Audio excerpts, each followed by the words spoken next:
May maingay pag inapakan ng clutch pedal, yan ang check upin ko. Diyan ka lang. Sige, diyan ka lang. Nga, tapak. Nga, bitaw. Apak. Ako nga, sir.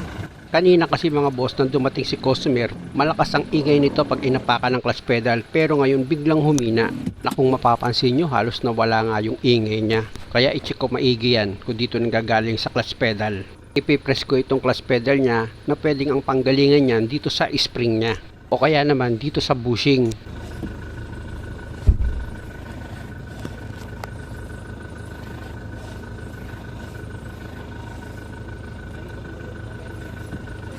Kaya lang nakapagtataka, sa ngayon walang lumabas na ingay pag inaapakan mo itong clutch pedal.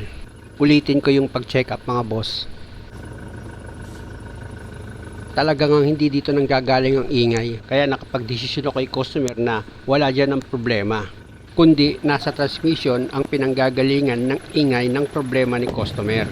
Kaya ang gagawin ko dyan mga boss, sisiguraduhin ko, iilalim ako dito sa sasakyan ni customer, tapos doon ko papaapakan kay customer itong clutch pedal niya. Maganda kasi mga boss, pag gumahatol tayo, sigurado tayo na tama yung sinasabi natin. Yes, sir!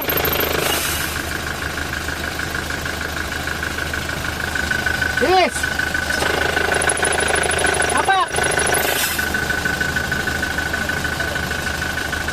Bitaw!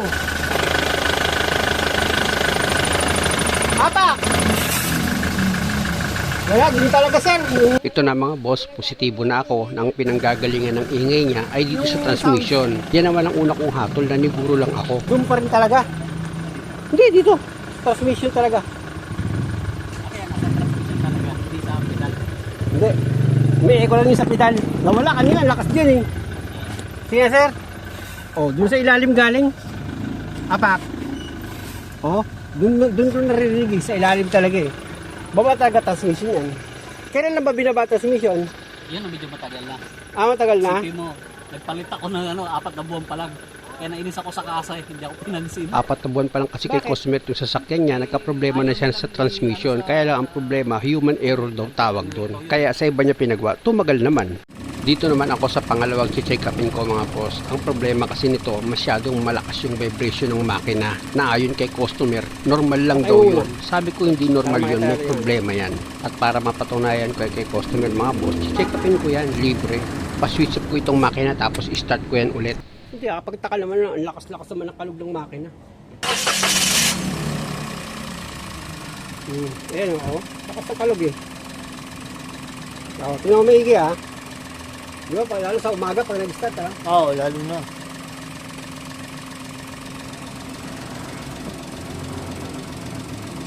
Kaya nga, di ba yung lagi mo sinasabi makalog siya? Eh, may support dito yan.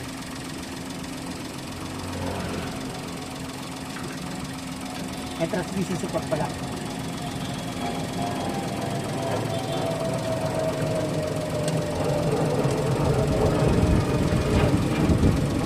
Yan ha. Ano ha? Oh.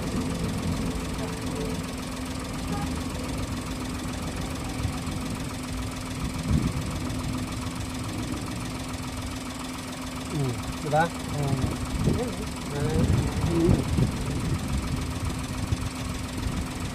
Kaya sa umaga, ramdam mo na ramdam mo.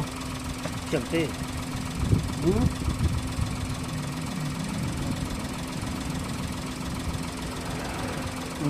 Yan na. Bitawan mo. Yan na, bakas na. Lakas nga. Aircon mo. Ay, aircon ko. Mas lalakas ang vibration yan mga boss pag in-aircon, tignan nyo. Sa araw-araw kasi nakakaharap ako ng makina, alam ko naman yung natural na vibration ng makina, hindi ganito. Phone. Sa cellphone. Dito sa camera, akala mo wala siyang malakas vibration, pero sa actual mga boss, pag nakita niyo yung makina, mauga talaga siya. Kaya nga nakaharap si customer eh, dahil sa akala niya, normal itong ganitong vibration sa makina niya. Gamit itong screwdriver mga boss, alalayan ko itong transmission support niya. Pipino yan. Wala. Tuminig.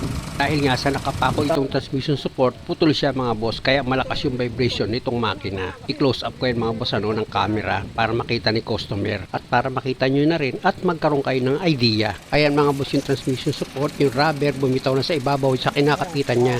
Ayun o. Ayun, putol o. Wow.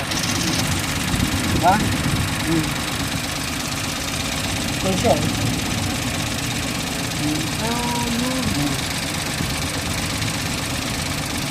Hindi ba yung engine Dapat support yan? transmission yun, yung transmission. Nakatawa?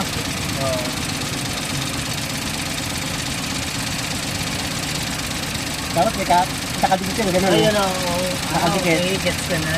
Nakadikit yan. Ano ba yung plastic lang? Plastic lang ba yan? Rubber. Ay, rubber. Kaya malakas yung palag ng makina mo eh. Hindi kasi natural na yun, sobrang naman lakas na palag yan. Tingnan mo ngayon yung ano, sa cellphone mo, yung pagkarugtong yun. Pakipatay mo na makina. Check upin ko itong isa. Kita nyo mga boss, malaking bagay itong video. Pati si customer natututo siya.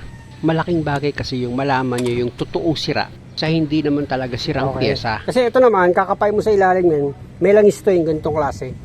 Hawakan mo, para matututo ka. Malambot. Oo, may langis yan. May langis yan. Eh, yun, wala. Yan sa engine support. Ito yung sa engine. Tapos yun, transmission. Transmission yun. Transmission. Tingnan natin ulit. Ay, Tayo na. tanggalin ko. Huwag na. Dito lang, makita mo na nga yan. Ayan, oo. Muli mga boss, maraming salamat sa panonood. Sana itong dalawang video na panood nyo, nagkaroon kayo ng idea. At kung maaari, huwag nyo naman sanang kalimutang mag-subscribe sa channel ko. Maraming salamat.